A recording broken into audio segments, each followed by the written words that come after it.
Nama saya Dini Fensya Putri dari semester 4 dari Fakultas Ilmu Pendidikan dan Ilmu Pengetahuan dari Universitas Islam Riau. Di sini saya sudah mempersiapkan buku siswa untuk mengajar.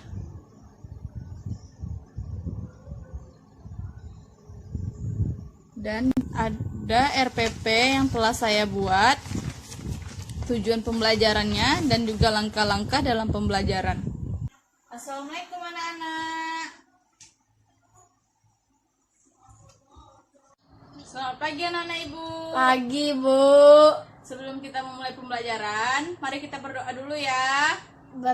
Berdoa dimulai.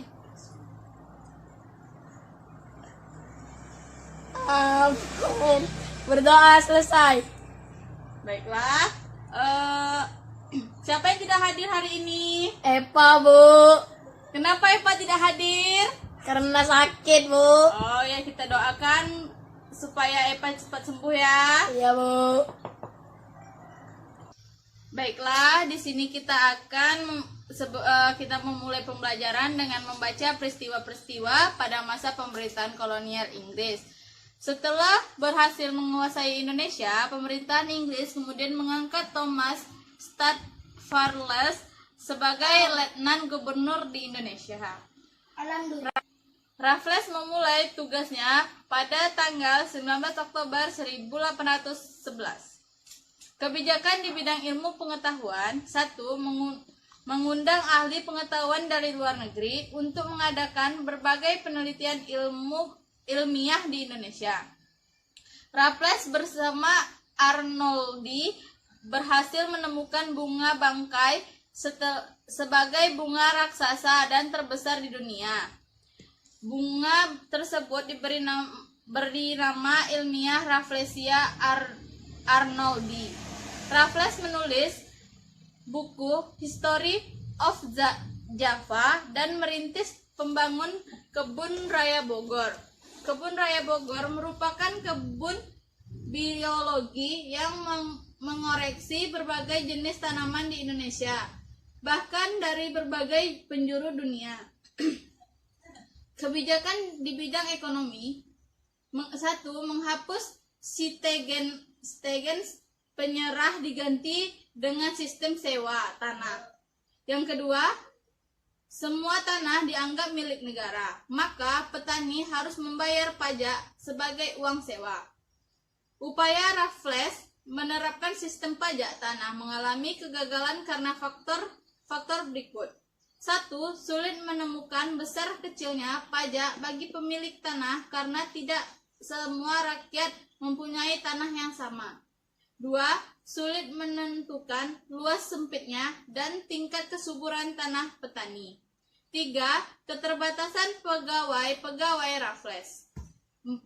Masyarakat desa belum mengenal sistem uang. Kebijakan di bidang pemerintah, pengadilan, dan sosial. Dalam bidang ini, Raffles menetapkan kebijakan berikut. 1.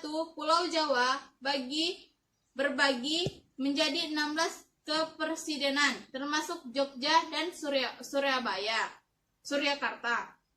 Yang kedua, setiap kepresidenan mempunyai bidan pengadilan. 3. Melarang perdagangan budak. Baiklah, dari pembahasan yang Ibu jelaskan tadi, apakah di sini sudah mengerti atau ada yang ingin bertanya? Ada, Bu. Siap, Jidan? Apa yang ingin ditanyakan? Bagaimana tentang kebijakan di bidang ekonomi, Bu? Oke, Ibu akan menjawab pertanyaan dari Jidan. Kebijakan di bidang ekonominya itu: 1. Menghapus kontingen penyerahan diganti dengan sistem sewa tanah. Yang kedua, semua tanah dianggap milik negara, maka petani harus membayar pajak sebagai uang sewa. Apakah Zidan sudah mengerti? Sudah, Bu. Baiklah, kita akan melanjutkan pembelajaran kita hari ini, yaitu sifat-sifat benda. Benda-benda yang ada di sekitar kita digolongkan menjadi 3, yaitu benda padat, cair, dan gas. Ketiganya memiliki sifat yang berbeda. Mengapa kamu perlu mengetahui sifat-sifat benda? Salah satunya manfaat mengetahui sifat-sifat benda ialah kita akan tahu cara memperlakukan benda-benda yang ada di sekitar kita. Salah satu wujud benda adalah padat. Kamu pasti memiliki banyak benda di sekitar yang berwujud padat. Kamu dapat memegangnya, dapat memindahkannya tanpa mengubah bentuk aslinya. Benda padat yang ada di sekitarmu dapat diubah dengan beberapa perlakuan seperti diberikan panas, diberi tekanan tinggi, atau diberikan penguatan fisik. Seperti menggunting, menekan, melipat, atau menyobek. Wujud berikutnya adalah cair. Benda-benda cair dapat ditemukan mudah di sekitarmu. Air merupakan zat penting dalam kehidupan makhluk hidup yang berwujud cair. Benda cair yang ada di rumahmu biasanya berada di dalam suatu wadah seperti bak kamar mandi, baskom, gelas, dan katel air. Perhatikan bahwa ketika benda cair itu dipindahkan, ia akan berubah mengikuti wadahnya. Jika wadahnya berlubang, maka cairan itu akan kembali keluar dari wadahnya. Jika kamu melihat sungai atau air terjun, air yang ada di dalam badan sungai akan mengalir tepat yang lebih tinggi di tempat yang lebih rendah.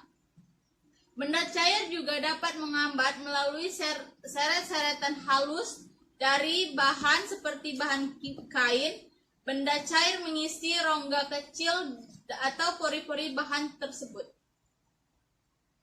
Yang ketiga, itu ada wujud benda yang lain adalah gas. Manusia dapat mengeluarkan gas dari dalam tubuhnya saat bernafas. Manusia menghirup gas oksigen dan mengeluarkan gas karbon dioksida.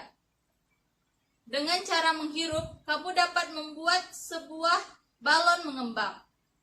Dengan meniup, kamu juga dapat menggerakkan selembar kertas di tanganmu. Kamu dapat mencium bau nafasmu sendiri. Kamu pun dapat mencium bau-bau lain yang berupa gas. Dengan memahami sifat-sifat gas, manusia menciptakan parfum dan wangi-wangian untuk menyebar bau dari gas yang dikeluarkan dari wadah parfum tersebut. Namun, apakah kamu dapat melihat wujud gas dengan mata telanjang? Dapatkah kamu mengubah bentuknya? Apakah sudah memahami apa yang tadi Ibu jelaskan? Belum, Bu. Apakah ada yang ingin bertanya? Ada, Bu. Apa, Zidan? Bagaimana contoh benda cair ke padat, Bu? Oke. Pertanyaan Zidan dari benda cair ke padat. Ibu mencontohkan yaitu air yang dibukukan. Seperti yang kalian tahu, yang kalian sering lihat, yaitu es batu. Bagaimana anak-anak Ibu? Sudah mengerti semua? Udah, Bu. Oke, baiklah. Baiklah, kita akan melanjutkan pembelajaran kita hari ini dengan menyanyikan lagu Rayuan Pulau Kelapa. Tanah airku Indonesia, negeri elok amat ku cinta. Tanah tumpah darahku yang mulia, yang ku puja sepanjang masa. Tanah airku aman dan makmur, Pulau Kelapa aman dan subur, pulau melati pujaan bangsa sejak dulu kala. Melambai-lambai niu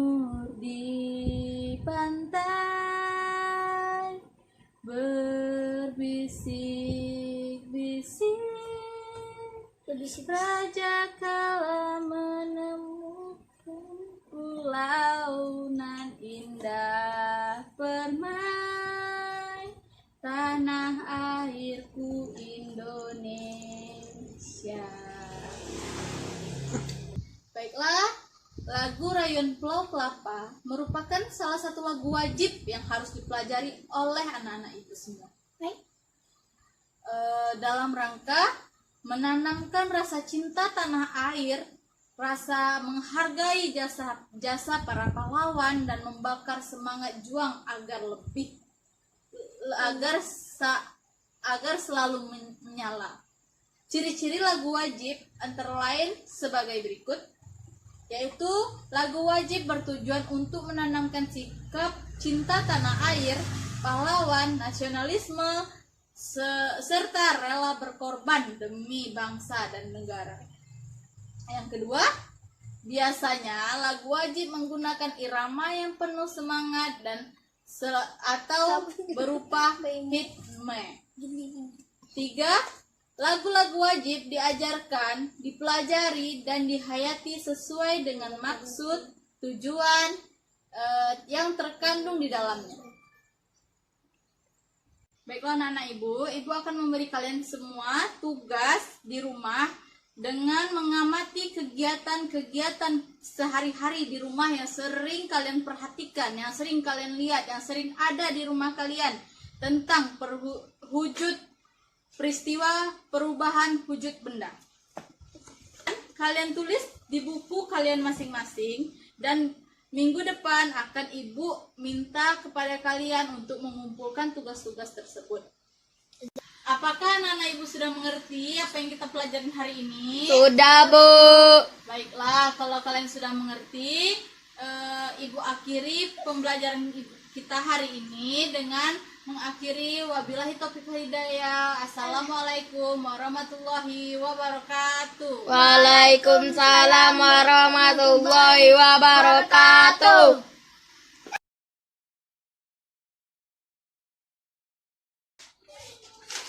Yaitu dengan membaca teks, siswa dapat mengidentifikasi dan membandingkan peristiwa-peristiwa penting pada masa.